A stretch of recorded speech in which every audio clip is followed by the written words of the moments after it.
अस्सलामु अलैकुम students. First year chemistry का चैप्टर नंबर 1 स्टडी कर रहे हैं हम। चैप्टर नंबर 1 है बेसिक कॉन्सेप्ट्स। इस चैप्टर में आज हमारा थर्ड लेक्चर है। आयन और मॉलिक्यूलर आयन पे हम बात करेंगे। लेक्चर नंबर 3 है हमारा। Ion and molecular ion, in topics को हम क्लियर करेंगे। पहले आयन देख लेते हैं कि आयन क्या है।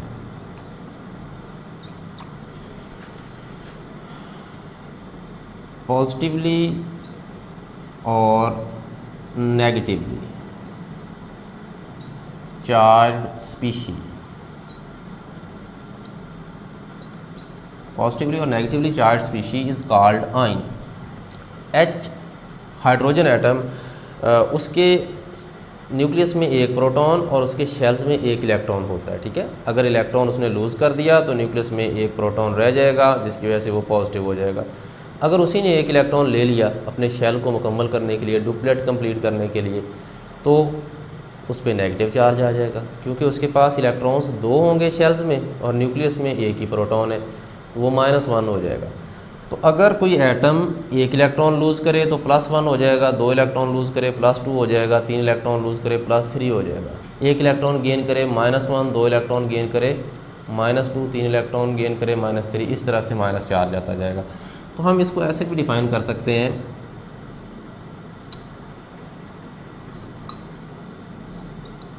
व्हेन एन एटम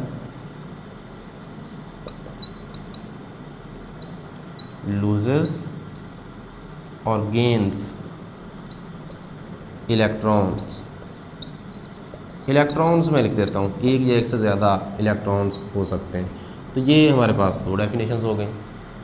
ठीक है, हम ऐसे भी डिफाइन कर सकते हैं कि एक एटम या ग्रुप ऑफ एटम्स जिस पे पॉजिटिव या नेगेटिव चार्ज हो, ऐसे भी डिफाइन कर सकते हैं। एटम और group of atoms having charge on it, charge क्या होगा, पॉजिटिव और नेगेटिव, 2 ही चार्जेस हैं, तो उसको भी हम आयन कहेंगे। ये आयन की 3 डेफिनेशंस मैंने लिख दी।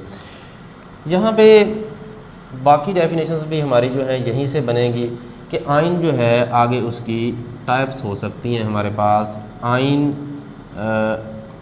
को हम कैटेगराइज करते हैं कैटाइन एंड एनाइन, आगे इसकी 2 कैटेगरीज हैं। ठीक है ना, वेरी सिंपल, कि जो पॉजिटिवली चार्ज होता है उसे हम कैटाइन कहते हैं और जो नेगेटिवली चार्ज होता है उसे एनाइन कहते हैं। तो अगर हम यहाँ से कैटाइन की डेफिनेशन बनाना चाहें तो हम कहेंगे positively charge species called cation, या when an atom loses an electron या loses electrons cation is formed. ठीक है, या एटम और group of atoms having positive charge on it is called cation. ठीक है, इसी तरह एनाइन की डेफिनेशंस बन जाएंगी negatively charge species called anion, या when an atom gains electrons या gains an electron anion is formed, या एटम और group of atoms having negative charge on it is called A9. ये हमारे पास डेफिनेशंस हैं। इसको ना थोड़ा सा क्लैरिफाई करते हैं हम। एग्जांपल ले लेते हैं। हमारे पास लिथियम एटम होता है, तो हम लिथियम एटम का जो है ना वो स्ट्रक्चर ड्रा करते हैं, देखते हैं कि कैसे ये लिथियम एटम है। लिथियम एटम का एटॉमिक नंबर 3 होता है। तो स्ट्रक्चर क्या होगा इसमें कि न्यूक्लियस में 3 प्रोटॉन होंगे और पहले शेल में 2 इलेक्ट्रॉन्स और दूसरे शेल में 1 इलेक्ट्रॉन होगा, 3 इलेक्ट्रॉन्स पूरे हो गए। अब क्या होगा कि लिथियम, इसका जो सेकंड शेल है इसमें या तो 8 इलेक्ट्रॉन हो जाए या फिर ये शेल ही ख़त्म हो। ये चीज़ हम चैप्टर नंबर 6 में डिटेल में स्टडी करेंगे कि एटम्स इलेक्ट्रॉन लूज़ क्यों करते हैं, गेन क्यों करते हैं, इसके पीछे लॉजिक क्या है।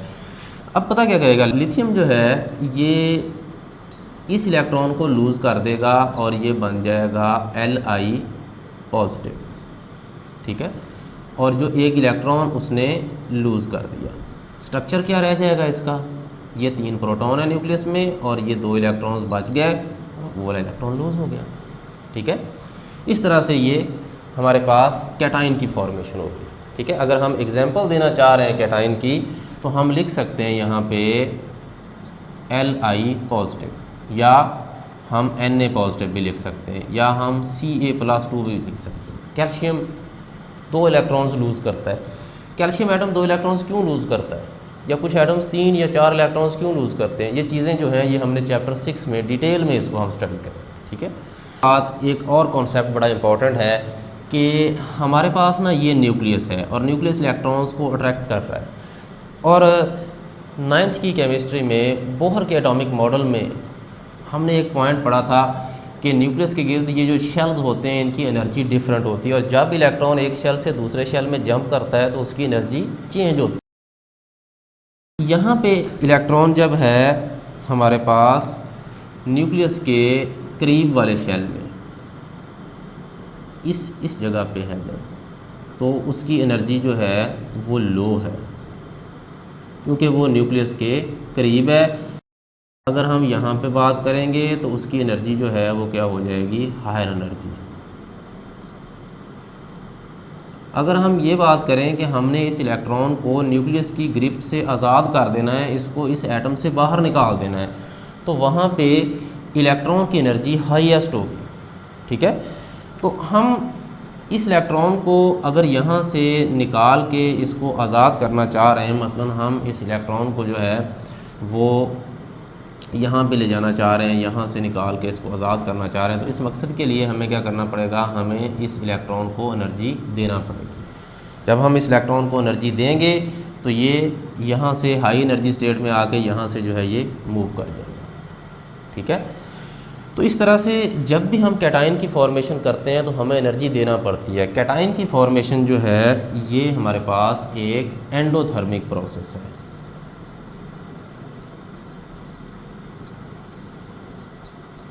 कैटाइन की फॉर्मेशन जब भी करेंगे तो हमें एनर्जी देना पड़ेगी। ठीक है, इस तरह से हमारे पास कैटाइंस की फॉर्मेशन होती है।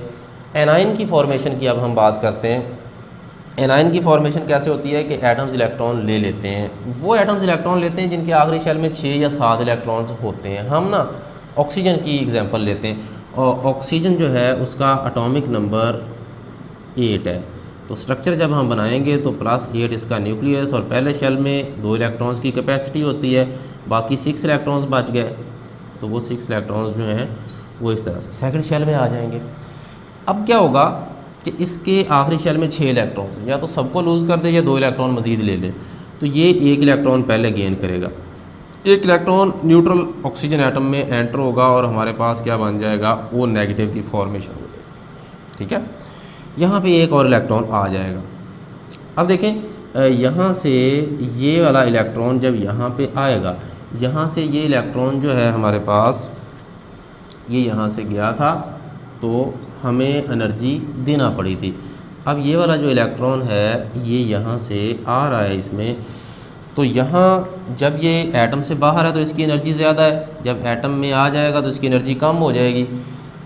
तो इस दौरान ये क्या करेगा, ये एनर्जी रिलीज़ करेगा। ठीक है, एनर्जी रिलीज़ करेगा।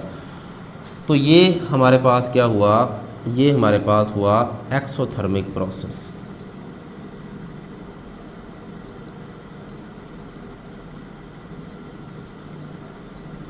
अब इसके बाद ऑक्सीजन जब यहाँ पे 1 इलेक्ट्रॉन आ जाएगा तो इसके आखिरी शेल में 7 इलेक्ट्रॉन्स हो जाएंगे।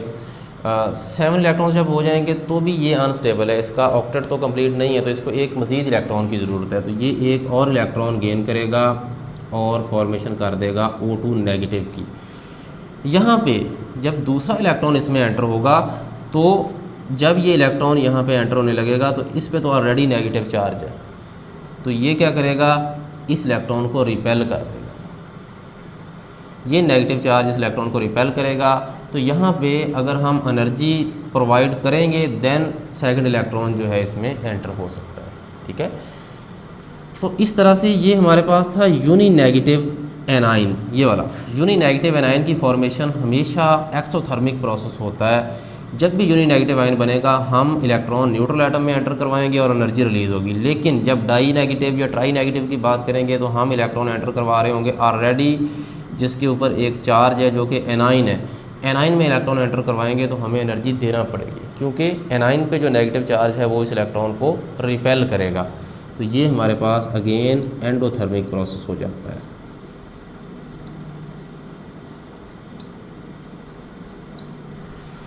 ये हमारे पास आइन, कैटाइन, एनाइन, ये कॉन्सेप्ट क्लियर हो गया। इसमें एक थोड़ा सा पॉइंट हम और भी देखेंगे कि एनाइन की एग्जांपल्स चले ले लेते हैं। एनाइन की एग्जांपल्स में हम बात कर सकते हैं कि हमारे पास O2 नेगेटिव या Cl नेगेटिव या OH नेगेटिव, ये एनाइंस होते हैं। कैटाइंस या एनाइंस जो हैं वो एक एटम पर मुश्तमिल भी हो सकते हैं, ग्रुप ऑफ एटम्स पर मुश्तमिल भी हो सकते हैं। जैसे ये OH minus group of atoms पर मुश्तमिल है, SO4 -2 ग्रुप ऑफ एटम पर मुश्तमिल है, ठीक है ना। कैटाइंस जो हैं वो भी कुछ ऐसे होते हैं जो कि ग्रुप ऑफ एटम पर मुश्तमिल है, जैसे कि NH4 पॉजिटिव, या ऑर्गेनिक केमिस्ट्री में जो हमारे पास कैटाइंस बनते हैं वो मोस्टली ग्रुप ऑफ एटम्स पर मुश्तमिल कैटाइंस होते हैं। लेकिन मोस्टली हम ग्रुप ऑफ एटम्स पर मुश्तमिल एनाइंस को ऑब्जर्व करते हैं। कैटाइंस कम होते हैं जो कि ग्रुप ऑफ एटम्स पर मुश्तमिल हों। ये हमारे पास इसके बाद टॉपिक है हमारा मॉलिक्यूलर आयन। मॉलिक्यूलर आयन, इस टॉपिक को भी टच कर लेते हैं। मॉलिक्यूल से बनता है molecular ion. Molecule stable species है, तो मॉलिक्यूल के ऊपर जब हम रेज़ की बम्बार्डमेंट करते हैं, चार्ज पार्टिकल्स की बम्बार्डमेंट करते हैं, तो उसके नतीजे में हमारे पास मॉलिक्यूलर आयंस की फॉर्मेशन हो जाती है। इसकी सिंपल सी एग्जांपल लेते हैं, जैसे कि हमारे पास गैसीय स्टेट में ये कोई मॉलिक्यूल है, तो क्या होगा कि इसी तरह से जैसे एटम है ये, तो इसमें न्यूक्लियस है, उसके गिर्द इलेक्ट्रॉन्स रिवॉल्व करें, तो मॉलिक्यूल में भी इस तरह न्यूक्लियस होगा, उसके गिर्द इलेक्ट्रॉन्स रिवॉल्व कर रहे होंगे।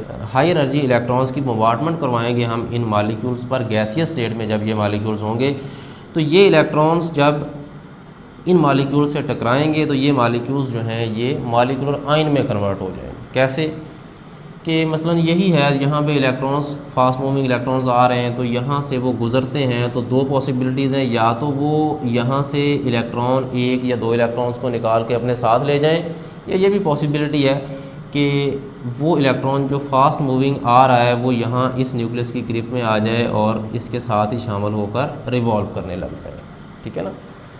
तो ऐसा पॉसिबल है।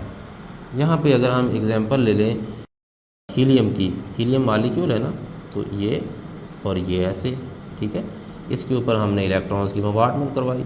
अब ये इलेक्ट्रॉन फास्ट मूविंग है, हाई एनर्जी है, तो जब ये इससे टकराएगा इस इलेक्ट्रॉन से, तो पॉसिबिलिटी क्या है कि ये खुद तो है ही, इसको भी साथ ही ले गया। तो इस तरह से क्या होगा हमारे पास, इस तरह से हमारे पास बन जाएगा M positive plus E negative, बल्कि 2E नेगेटिव। एक इलेक्ट्रॉन ये था, एक उसने इस मॉलिक्यूल में से निकाल दिया, ठीक है। तो ये चीज़ जो हमारे पास बन रही है ये है मॉलिक्यूलर कैटाइन, ठीक है। एक और पॉसिबिलिटी है कि ये हमारे पास इलेक्ट्रॉन जो मूव करता हुआ आ रहा था, ये मॉलिक्यूल से टकराया और उस मॉलिक्यूल के शेल में यहीं पे शामिल होकर रिवॉल्व करने लग गया।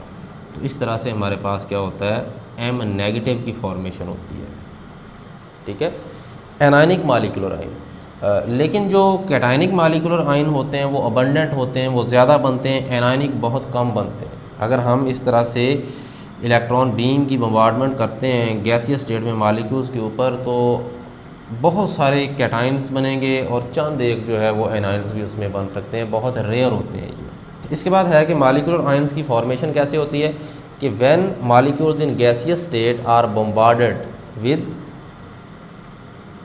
Electron beam with X rays और alpha particles. Electron beam, X rays या अल्फा पार्टिकल्स जो हैं दीज आर चार्ज पार्टिकल्स, और चार्ज पार्टिकल्स जब गुजरते हैं गैसियस स्टेट में मॉलिक्यूल्स के साथ, तो उनके शेल्स में जो इलेक्ट्रॉन्स हैं उनमें डिस्टर्बेंस आ जाती है, इलेक्ट्रॉन्स रिमूव हो जाते हैं या ऐड अप हो जाते हैं, जिसके नतीजे में हमारे पास क्या होता है, मॉलिक्यूलर आयंस बन जाते हैं।